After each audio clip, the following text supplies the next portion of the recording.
ये कहानी है एक ऐसे चॉकलेट फैक्ट्री की जिसके अंदर दुनिया की सबसे अनोखी चॉकलेट्स बनाई जाती थी। चॉकलेट से बनी चिड़िया, चॉकलेट की नदी और यहाँ तक कि फैक्ट्री के अंदर चॉकलेट का झरना भी बहता था। मगर किसी हादसे के वजह से उस चॉकलेट फैक्ट्री को चलाने वाले विली वोंका ने कई सालों तक उस चॉकलेट फैक्ट्री को बंद कर दिया। मगर एक दिन गांव वालों ने अचानक से उस फैक्ट्री के चिमनी से धुआं निकलते हुए देख लिया, यानी चॉकलेट फैक्ट्री वापस से शुरू हो चुकी थी। फैक्ट्री के अंदर किसी खास तरह की वोंका बार बनाई जा रही थी। उसकी खासियत ये थी कि उन हजारों लाखों वोंका बार में कुछ गिने चुने चॉकलेट के अंदर एक खास तरह की गोल्डन टिकट रखी गई थी। फिर अगली सुबह ही गांव वालों ने देखा कि हर तरफ एक पोस्टर चिपकाया हुआ है जो कि विली वोंका के ही तरफ से था। उस पोस्टर पर लिखा हुआ था कि दुनिया के अलग अलग शहरों से किन्हीं 5 लकी बच्चों को उनके उस चॉकलेट फैक्ट्री के अंदर आने का मौका मिलेगा। चॉकलेट फैक्ट्री पिछले कई सालों से बंद पड़ी थी। इस वजह से आखिर विली वोंका ने इतने सालों तक उस फैक्ट्री में क्या किया है ये हर किसी को जानना था। मगर उसके लिए उन्हें उस वोंका बार को खरीदना पड़ने वाला था और अगर उसके अंदर वो गोल्डन टिकट निकल गई तो विली वोंका खुद उन्हें उस चॉकलेट फैक्ट्री की सैर कराने वाले थे और उन 5 बच्चों में से किसी एक बच्चे को एक ऐसा इनाम मिलने वाला था जिसके बारे में किसी ने सोचा तक नहीं होगा। तो आइए देखते हैं कि वो 5 लकी बच्चे कौन होंगे और आखिर विली वोंका ने उस फैक्ट्री के अंदर क्या छुपा रखा है। तो कहानी की शुरुआत होती है चार्ली नाम के एक लड़के के फैमिली को दिखाते हुए। चार्ली की फैमिली बहुत गरीब थी। उनका एक छोटा सा टूटा फूटा घर था जिसके अंदर चार्ली, उसके नाना नानी, दादा दादी और माता पिता रहते थे। चार्ली के पिता एक टूथपेस्ट कंपनी में टूथपेस्ट के ऊपर ढक्कन को लगाने का काम करते थे। उनके तनख्वाह से मुश्किल से उनका गुजर बसर हो जाता था। कई बार तो उन्हें सिर्फ गोभी का सूप पीकर ही सोना पड़ता था। चार्ली के पिता हर बार काम से आते हुए उसके लिए खराब टूथपेस्ट के ढक्कन को ले आते थे। चार्ली ने उन ढक्कन को इकट्ठा कर बिल्कुल विली वोंका के उस चॉकलेट फैक्ट्री के ही तरह अपनी छोटी सी टूथपेस्ट की फैक्ट्री बनाई होती है, क्योंकि चार्ली के दादाजी उस विली वोंका के लिए काम किया करते थे और वो हर बार चार्ली को विली वोंका के बारे में कई सारी चीजें बताया करते थे। जैसे आज से 20 साल पहले की बात थी जब विली वोंका ने एक छोटे से शॉप से अपनी चॉकलेट बेचना शुरू किया था और उनके चॉकलेट इतने अच्छे और अनोखे होते थे कि जल्द ही पूरी दुनिया में उनकी चॉकलेट बिकने लगी थी और जल्दी ही उन्होंने एक बड़ी सी फैक्ट्री भी खड़ी कर दी थी। वही विली वोंका की वो बड़ी सी फैक्ट्री। शुरुआत में सब कुछ बहुत बढ़िया चल रहा था मगर दूसरे चॉकलेट बनाने वाले विली वोंका से जलते थे, जिस वजह से उन्होंने चालाकी से विली वोंका के चॉकलेट फैक्ट्री में काम करने वाले उन लोगों में अपना एक जासूस छोड़ दिया था जिसने चुपके से जाकर विली वोंका की वो चॉकलेट बनाने की सीक्रेट रेसिपी चुरा ली थी। जिसके बाद विली वोंका के ही तरह अनोखी चॉकलेट्स अब आम दुकानों पर भी बिकने लगी थी। जब विली वोंका को वो बात पता चली तो विली वोंका ने तुरंत सभी लोगों को जो उस फैक्ट्री में काम करते थे उन्हें काम से निकाल दिया और फैक्ट्री को भी हमेशा के लिए बंद कर दिया। इस तरह की पुरानी बातें चार्ली के दादाजी उसे बताते हैं। फिर रात होने पर चार्ली जाकर उसी फैक्ट्री को देखते हुए सो जाता है। मगर उस रात कुछ ऐसा होता है जिसके बारे में चार्ली पिछले कई महीनों से सपना देख रहा था। विली वोंका के उस चॉकलेट फैक्ट्री का गेट वापस से खुलता है और अंदर से कुछ लोग साइकिल पर बाहर आते हैं। वो सभी शहर के अलग अलग जगहों पर एक पोस्टर को चिपका देते हैं। सुबह होने पर जब शहर के लोग उस पोस्टर को देखने के लिए इकट्ठा होते हैं तब वो पोस्टर विली वोंका की तरफ से था जिसके अंदर उन्होंने सभी लोगों के लिए एक मैसेज लिखा होता है। वही कहानी के शुरुआत वाला मैसेज कि दुनिया के किन्हीं 5 लकी बच्चों को विली वोंका के उस मशहूर और अनोखे चॉकलेट बनाने वाले फैक्ट्री में आने का मौका मिलेगा और खुद विली वोंका उन्हें फैक्ट्री की सैर कराएंगे। मगर उसके लिए उन्हें विली वोंका की वो वोंका बार खरीदकर उसके अंदर उस गोल्डन टिकट को ढूंढ निकालना पड़ने वाला था। कुछ ही पल में वो खबर पूरी दुनिया में फैल जाती है और दुनिया के हर एक शहरों के लोग उस गोल्डन टिकट को ढूंढने के लिए चॉकलेट्स की दुकानों पर भीड़ करने लगते हैं। चार्ली को भी उन गोल्डन टिकट के बारे में पता चलता है मगर चार्ली तो उन वोंका बार को खरीद ही नहीं सका था क्योंकि उसके पास उसे खरीदने तक के भी पैसे नहीं थे और चार्ली को साल में सिर्फ एक ही बार चॉकलेट मिलती थी, वो भी उसके जन्मदिन वाले दिन। इसी तरह पहला गोल्डन टिकट मिल जाता है और वो जर्मनी के एक मोटे ऑगस्टस नाम के लड़के को मिला था जो पूरा दिन बस चॉकलेट्स ही खाता रहता था। इधर चार्ली और उसकी फैमिली वो टीवी पर देख रहे थे। पहले गोल्डन टिकट को देखकर चार्ली के दादाजी कहते हैं कि पहला गोल्डन टिकट निकल चुका है, अब तो लोग पागलों की तरह बचे हुए गोल्डन टिकट को ढूंढने लगेंगे। फिर दूसरा टिकट इंग्लैंड के एक अमीर बाप के बिगड़ी हुई बेटी को मिलता है जिसका नाम वेरुका था। उसके पिता ने अपने बेटी को गोल्डन टिकट दिलवाने के लिए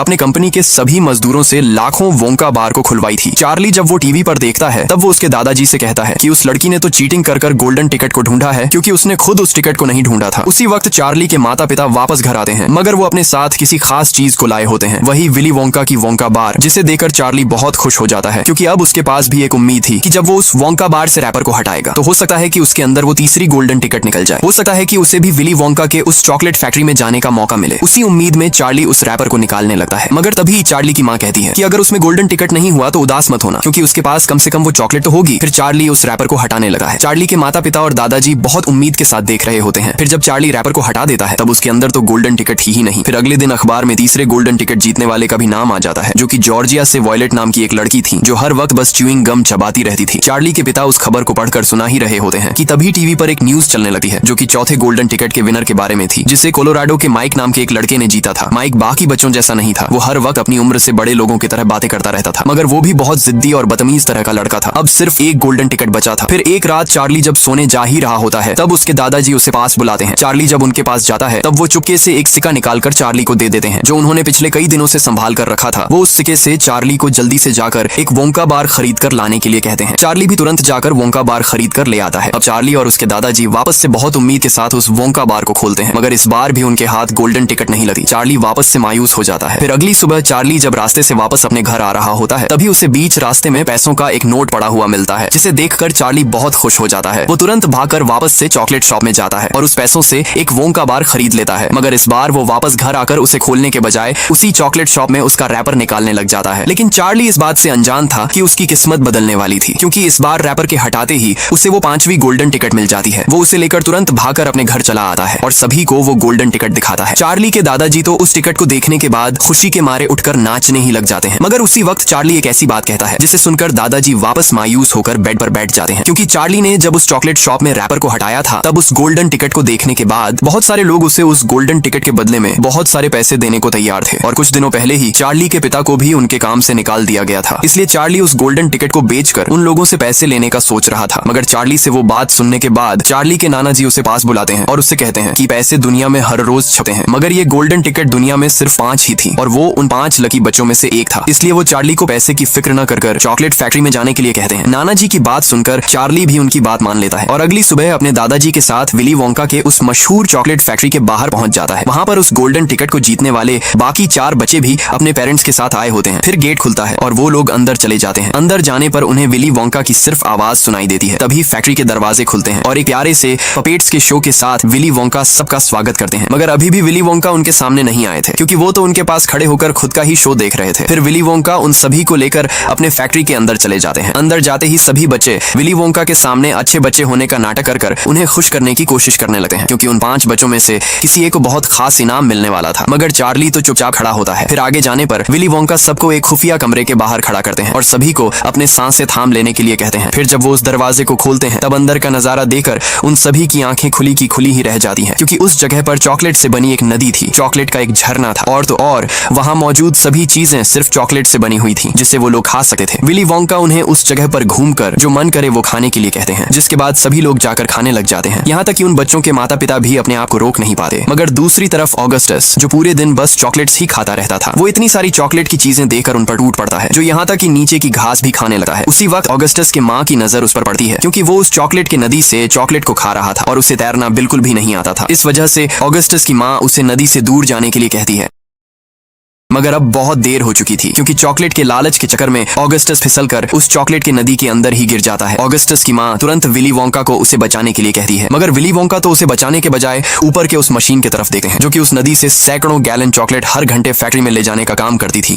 और अब वो मशीन वापस नदी से चॉकलेट खींचने लगती है और ऑगस्टस उसी मशीन के अंदर खींचा चला जाता है, मगर उसके भारी और मोटे शरीर की वजह से वो बीच में ही अटक जाता है। उसी वक्त वहां पर कुछ बौने आदमी जो बिल्कुल एक ही तरह दिखते थे, वो वहां पर डांस करते हुए आते हैं। जब वेरोका विली वोंका से उन बौने लोगों के बारे में पूछती है, तब विली वोंका ने उन लोगों को किसी घने जंगल में बसे एक गांव से ढूंढा था। उन बौने लोगों को उम्पा लुम्पस कहते थे। जब विली वोंका अपने चॉकलेट के नए फ्लेवर की तलाश में उस घने जंगल से घूम रहे थे, तब उन्हें उन उम्पा लुम्पस के घर पेड़ों पर बने हुए दिखे थे। उम्पा लुम्पस को कोको बीन्स जो चॉकलेट के अंदर डलती थी, वो बहुत पसंद थी, जिस वजह से विली वोंका ने उम्पा लुम्पस के सरदार से एक समझौता किया था कि वो उन्हें जितनी चाहे उतनी कोको बीन्स देंगे, मगर उसके लिए उन्हें विली वोंका के चॉकलेट फैक्ट्री में आकर काम करना होगा। अब ऑगस्टस को उस मशीन में फंसा हुआ देकर उसे बचाने के बजाय उम्पा लुम्पस डांस करने लगते हैं। फिर जैसे ही उनका डांस खत्म होता है, वो मशीन ऑगस्टस को अपने अंदर खींच लेती है। ऑगस्टस की माँ जब विली वोंका से पूछती है कि ऑगस्टस कहाँ गया, तब विली वोंका एक उम्पा लुम्पस को उन्हें ऑगस्टस के पास ले जाने के लिए कहते हैं। फिर वो अपना फैक्ट्री का बचा हुआ सफर वापस से शुरू करते हैं, मगर वो इस बार पैदल नहीं जाने वाले थे, क्योंकि बहुत सारे उम्पा लुम्पस उस चॉकलेट नदी से होते हुए एक चॉकलेट से ही बनी बड़ी सी नाव को लेकर वहां आ चुके थे। विली वोंका उन बचे हुए 4 बच्चों को और उनके पेरेंट्स को उस नाव में बैठने के लिए कहते हैं। फिर जब वो उस नाव में बैठकर उस नदी से आगे जाने लगते हैं, तब फैक्ट्री के अंदर बहुत सारे अलग अलग तरह के रूम्स बनाए हुए होते हैं। विली वोंका उस नाव को ले जाकर सीधा इन्वेंटिंग रूम के पास रोक देते हैं। फिर वो सभी को लेकर उस इन्वेंटिंग रूम के अंदर ले जाते हैं। अंदर जाने पर विली वोंका सबको बताते हैं कि ये रूम इस पूरी फैक्ट्री का सबसे खास रूम है, क्योंकि इस जगह पर अलग अलग तरह की बिल्कुल अनोखी चॉकलेट बनाई जाती थी। तभी वायलेट एक वाटर टैंक के पास जाकर उसके अंदर बन रही उन कैंडीज के बारे में पूछती है। तब विली वोंका बताते हैं कि वो कैंडी उन बच्चों के लिए है जिनके पास कैंडी खरीदने तक के भी पैसे नहीं होते थे, क्योंकि वो एक ऐसी कैंडी थी जिसे कोई भी पूरे साल भर खा सकता था। मगर फिर भी वो खत्म नहीं हो सकती थी। उसे सुनने के बाद वायलेट वापस से कहती है कि वो कैंडी तो बिल्कुल च्युइंग गम की तरह ही है, मगर विली वोंका उसे मना करते हैं क्योंकि उस कैंडी को चबा नहीं सकते थे। अगर किसी ने उसे चबाने की कोशिश करी तो उसके सारे दांत टूट जाएंगे। फिर वो सभी को एक दूसरे कैंडी को दिखाते हैं जिसे खाने पर जिसके भी सर पर बाल नहीं है उसके सर पर नए बाल उगने लग जाएंगे। मगर वो कैंडी अभी तक पूरी तरह से बनी नहीं थी क्योंकि कल एक उम्पालुम्पस ने उस कैंडी को खाया था और आज उसके पूरे शरीर पर ही बाल उगाए थे। फिर विली वोंका जाकर एक मशीन के लीवर को खींचते हैं। उस लीवर को खींचते ही वो मशीन कुछ बनाने लग जाती है, जिसे देखने के लिए वो चारों उस मशीन के पास इकट्ठा हो जाते हैं। तभी उस मशीन से कुछ बाहर आता है। वो एक च्युइंग गम थी जिसे देखकर वायलेट तुरंत उसे उठा लेती है। विली वोंका सभी को बताते हैं कि वो कोई मामूली च्युइंग गम नहीं है, बल्कि वो एक च्युइंग गम अपने आप में पूरे 3 वक्त का खाना था, जिसे खाते ही उसे खाने वाले को टोमेटो सूप, भुना हुआ मटन और ब्लूबेरी पाई खाने का एहसास होगा और उससे उसकी भूख भी मिट जाएगी। इधर वायलेट विली वोंका की पूरी बात सुने बिना ही उस च्युइंग गम को खा जाती है। दरअसल वो च्युइंग गम भी पूरी तरह से तैयार नहीं हुई थी। उस बालों वाले कैंडी के ही तरह इस पर भी और काम करना बाकी था, जिस वजह से वायलेट, जिसने उस च्युइंग गम को खा लिया था, उसकी नाक अचानक से ब्लूबेरी के कलर में बदलने लगती है और उसका शरीर भी फूलने लग जाता है। देखते ही देखते उसका शरीर इतना फूल जाता है कि वो एक ब्लूबेरी की तरह गोल मटोर बन जाती है। उसी वक्त वहां पर वापस से उम्पालुम्पस डांस करते हुए आते हैं और वो उसी तरह डांस करते हुए वायलेट के उस फूले हुए शरीर को जूसिंग रूम के अंदर ले जाते हैं, जिसके अंदर उसके शरीर के अंदर का जूस निकालकर उसे वापस से पहले जैसा करा जाएगा। फिर विली वोंका उन तीनों को लेकर वापस से सफर शुरू करते हैं और इस बार वो उन तीनों को लेकर नट्स तोड़ने वाले रूम के पास ले जाते हैं, जिसे देखकर वेरुका के पिता विली वोंका से सवाल पूछते हैं कि वो नट्स को तोड़ने के लिए कौन से मशीन का इस्तेमाल करते हैं, क्योंकि वेरुका के पिता भी नट्स को तोड़ने का बिजनेस करते हैं। मगर विली वोंका तो उनके सवाल का जवाब देने के बजाय सीधा उन्हें लेकर उस नट्स तोड़ने वाले रूम में जाते हैं, जहां पर नट्स तोड़ने के लिए कोई मशीन नहीं बल्कि गिलहरियां नट्स तोड़ने का काम करती थी, जिन्हें दिखने के बाद वेरुका के पिता विली वोंका से सवाल पूछते हैं कि नट्स तोड़ने के लिए उन्होंने गिलहरियों को ही क्यों रखा है, क्योंकि उनके पास तो उम्पालुम्पस भी थे। तब विली वोंका बताते हैं कि वहां मौजूद सभी गिलहरियों को ट्रेन किया गया है और एक गिलहरी ही उन अखरोटों में से खराब और अच्छे अखरोट अलग कर सकती थी। मगर उसी वक्त वेरुका, जो एक जिद्दी लड़की थी, उन गिलहरियों को देखकर वो अपने पिता से उनमें से एक गिलहरी को घर ले जाने की जिद करने लगती है, जिसे सुनकर वेरुका के पिता विली वोंका से उस गिलहरी की कीमत पूछते हैं। तब विली वोंका कहते हैं कि वो गिलहरियां बेचने के लिए नहीं है। विली वोंका की वो बात सुनकर वेरुका गुस्से में सीधा अंदर चली जाती है और उन गिलहरियों के पास जाने लगी है। मगर वो इस बात से अनजान थी कि ये उसकी सबसे बड़ी गलती होने वाली थी, क्योंकि जब वो एक गिलहरी लेने उसके करीब जाती है तब बाकी सभी गिलहरियां उसके ऊपर हमला कर देती हैं और उसे पूरी तरह से जकड़ लेती है। तभी एक गिलहरी वेरुका के सर पर मारकर कुछ देखने लगती है। चार्ली विली वोंका से पूछता है कि वो गिलहरी क्या कर रही है। तब विली वोंका बताते हैं कि वो देख रही है वेरुका अच्छी लड़की है या फिर एक जिद्दी बदतमीज लड़की है। तभी वो गिलहरी बाकी गिलहरियों से कुछ कहती है, जिसके बाद वो सभी गिलहरियां पकड़कर वेरुका को उस कचरे के ढेर वाले गड्ढे में फेंक देते हैं, क्योंकि वेरुका एक बहुत जिद्दी लड़की थी। उसी वक्त वहां पर वापस से उम्पालुम्पस आकर डांस करने लगते हैं। इधर वेरुका के पिता विली वोंका से वो गड्ढा कहाँ जाता है कर पूछते हैं। तब विली वोंका उन्हें बताते हैं कि उस गड्ढे से फैक्ट्री का सारा कचरा एक जगह पर जाता है। वेरुका के पिता जब उसे देखने उस गड्ढे के पास जाते हैं तब एक गिलहरी आकर उन्हें भी उस गड्ढे के अंदर गिरा देती है, जिसके बाद सिर्फ चार्ली और माइक नाम का वो लड़का बच जाता है। फिर विली वोंका उन दोनों को लेकर फैक्ट्री के लिफ्ट के अंदर ले जाते हैं। तब उस लिफ्ट में इतने सारे बटन को देकर माइक विली वोंका से कहता है, फैक्ट्री में तो इतने सारे फ्लोर्स हो ही नहीं सकते। मगर वो लिफ्ट कोई मामूली लिफ्ट नहीं थी। वो लिफ्ट सिर्फ ऊपर नीचे नहीं बल्कि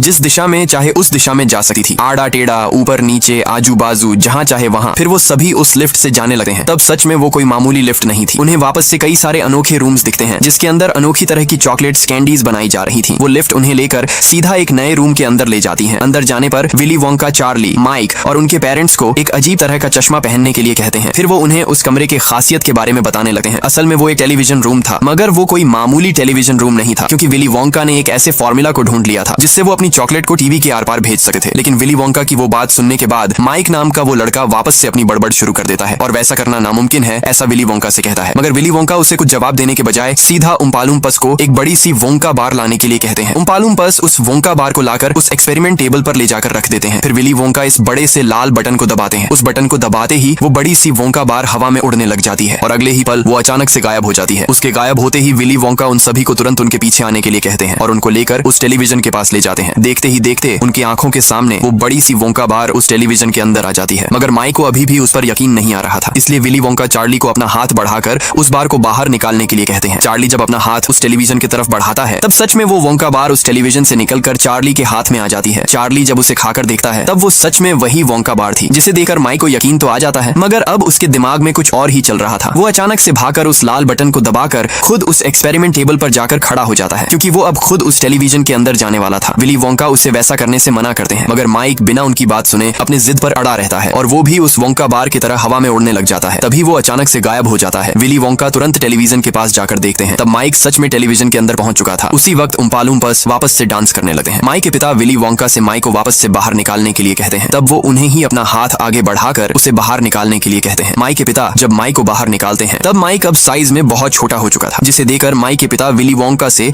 माई को वापस पहले जैसा करने के लिए कहते हैं। विली वोंका वहां बैठे एक उम्पा लूम्पस से माई के पिता को किसी टैफी पुलर रूम में ले जाने के लिए कहते हैं, जहां पर माई को खींचकर वापस पहले जैसा किया जाएगा। अब विली वोंका के साथ सिर्फ चार्ली बचा हुआ था, जिसे देखकर विली वोंका चार्ली को मुबारकबाद देने लगते हैं, क्योंकि उन 5 बच्चों में से वही उस खास इनाम का विजेता था। फिर वो चार्ली और उसके दादाजी को लेकर वापस उस लिफ्ट में चले जाते हैं, मगर वो इस बार ऊपर और बाहर जाने वाला बटन दबाते हैं, जिसे देखकर चार्ली विली वोंका से सवाल पूछता है कि वो कौन सा कमरा है। तब विली वोंका उसे बस इंतजार करने के लिए कहते हैं। फिर जब वो लिफ्ट चलने लगती है तब वो सीधा उन्हें उस फैक्ट्री से बाहर ले जाती है। इधर वो चारों भी फैक्ट्री के बाहर आने लगते हैं। ऑगस्टस जो पूरी तरह से चॉकलेट से भरा हुआ था, वेरुका और उसके पिता तो पूरी तरह से कचरे से लिपटे हुए थे। वायलेट जो उस गोल मटोर ब्लूबेरी में बदल चुकी थी, वो वापस अपने पहले जैसे शरीर में तो बदल जाती है, मगर उसका कलर अभी भी नीला ही था। माइक जो अपने जिद से उस टेलीविजन के अंदर चला गया था, वो अब एकदम पतला किसी कागज की तरह हो चुका था। ऊपर विली वोंका उस लिफ्ट से उड़ते हुए चार्ली और उसके दादाजी को लेकर सीधा चार्ली के घर चले जाते हैं। दरअसल विली वोंका चार्ली के घर किसी खास चीज के लिए आए थे। वो किसी खास बात बताने के लिए वहां आए थे, क्योंकि आज से कुछ दिनों पहले जब विली वोंका अपने फैक्ट्री के अंदर बैठकर अपने बाल कटवा रहे थे, तब उन्हें अपना एक सफेद बाल दिख गया था, जिस वजह से उन्होंने फैसला कर लिया था कि वो अपने उस फैक्ट्री के लिए अपना एक वारिस ढूंढेंगे, और उसी के लिए उन्होंने उन 5 बच्चों को चुना था। उन 5 बच्चों में से किसी एक को बहुत खास इनाम मिलने वाला था, ऐसा इनाम जिसके बारे में किसी ने सोचा तक नहीं होगा, और वो इनाम था वही चॉकलेट फैक्ट्री, क्योंकि अब विली वोंका उस चॉकलेट फैक्ट्री को चार्ली के ही नाम करने वाले थे। मगर उसके लिए वो चार्ली के सामने एक शर्त रखते हैं कि उसके लिए उसे अपने फैमिली को वहीं छोड़कर आना होगा, क्योंकि वो अपने फैमिली के होते हुए उस चॉकलेट फैक्ट्री को अच्छे से संभाल नहीं सकता था। इधर विली वोंका भी पिछले कई सालों से अकेले ही रहकर उस चॉकलेट फैक्ट्री को चला रहे थे, क्योंकि उनकी भी कोई भी फैमिली नहीं थी। दरअसल विली वोंका बचपन में अपने पिता के साथ रहते थे, जो शहर के सबसे बड़े डेंटिस्ट थे। जब भी हैलोवीन होता था तब विली वोंका अपने दोस्तों के साथ जाकर बहुत सारी चॉकलेट्स और कैंडीज इकट्ठा कर घर ले आते थे। मगर विली वोंका के पिता जो डेंटिस्ट थे, उन्हें ये बिल्कुल भी पसंद नहीं था कि विली वोंका चॉकलेट्स खाकर अपने दांत खराब करे। इस वजह से उन्होंने विली वोंका के दांतों पर एक खास तरह की तार लगाई थी, और वो उन सारे चॉकलेट्स को उठाकर